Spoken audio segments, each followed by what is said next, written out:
Interview Expert est aujourd'hui du côté de Paris et c'est en compagnie de la grande famille Millot que nous retrouverons aujourd'hui. Messieurs, bonjour et bienvenue effectivement à Paris. C'est quelque chose qui vous plairait de pouvoir rouler aujourd'hui sur ce parcours?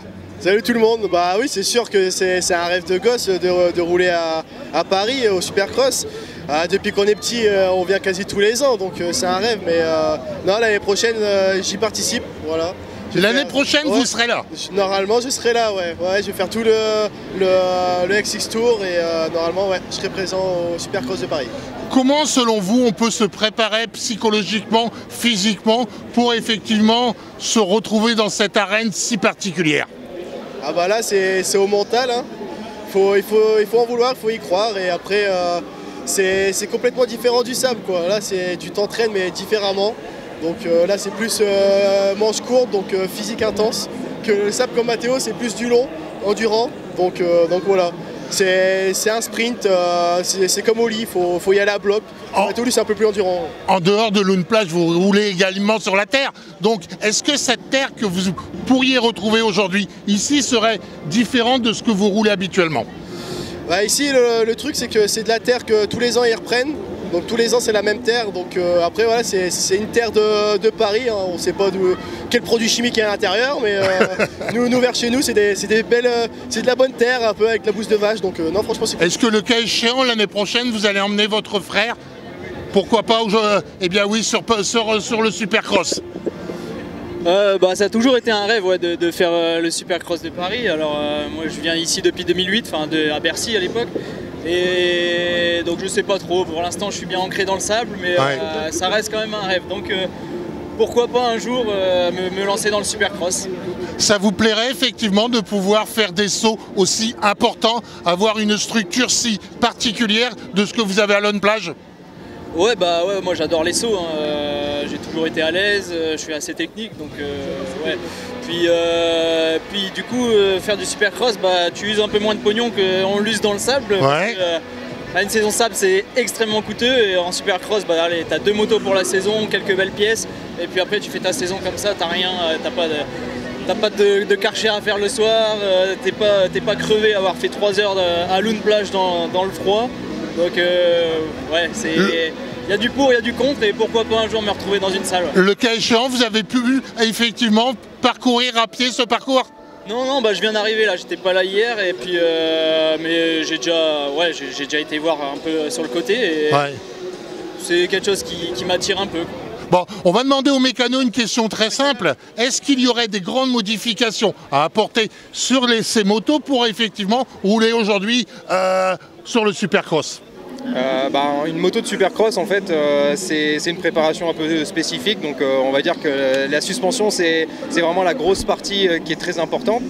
Donc si demain, moi j'ai déjà préparé des motos pour Florian de Supercross, donc on essaye d'apporter un petit peu de vitamine dans le moteur pour que ça accélère assez fort, pour que ça puisse faire des bons départs, mais surtout le plus important c'est d'avoir des bonnes suspensions. Donc le gros travail c'est vraiment sur la partie suspension, parce qu'on est là pour faire des gros sauts, des grosses réceptions, des enchaînements de hoops, donc on a vraiment besoin de quelque chose qui encaisse le pilotage et la piste, quoi, tout simplement. Qu'est-ce qu'on change dans un premier temps au niveau des suspensions? La suspension première qu'il faudra régler, c'est la suspension avant?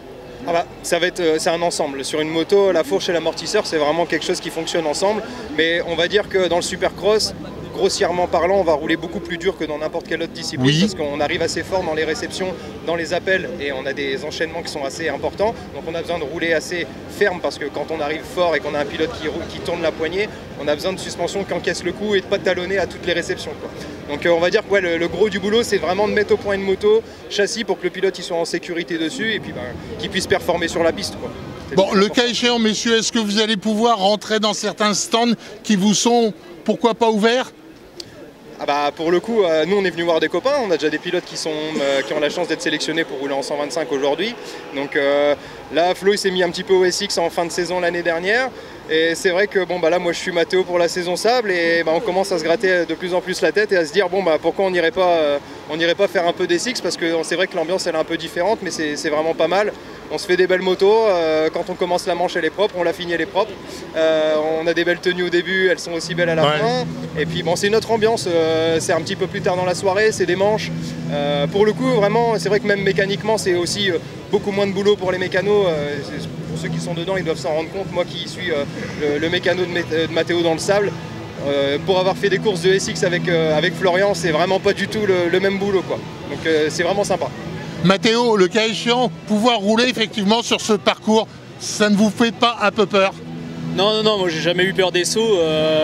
Après peur, il y a peur et peur, hein. Quand tu sautes à 15 après le départ, là je pense que j'aurais un peu peur, mais après ça c'est une habitude à prendre, c'est de l'entraînement. Mais sur ce genre d'épreuve, il ne faut pas avoir peur parce que sinon tu roules en dedans et puis ça sert à rien. Le plus dur, c'est le premier tour. Je pense que le premier tour est dur entre guillemets parce que il faut sauter avec le monde. Mais le plus dur sur la course, c'est de rester constant et puis physiquement intelligent sur toute la course. Ouais, d'accord. Bon, le cas échéant, messieurs, est-ce que nous pourrons vous retrouver le 21 décembre à Laune Plage pour la course de Marc Duflo? Ouais. Ok, on sera là-bas. Et puis le cas échéant, messieurs, est-ce que cette année, tous les deux, vous serez sur la course du dimanche pour le Touquet, ou est-ce qu'on va repartir sur le vintage? Ça, c'est une surprise, ça. Ok, d'accord. Bon, on se retrouvera de toute façon au Touquet. Au Touquet, ouais. Merci, messieurs. Merci. Et très bonne matinée aujourd'hui à Paris. Merci.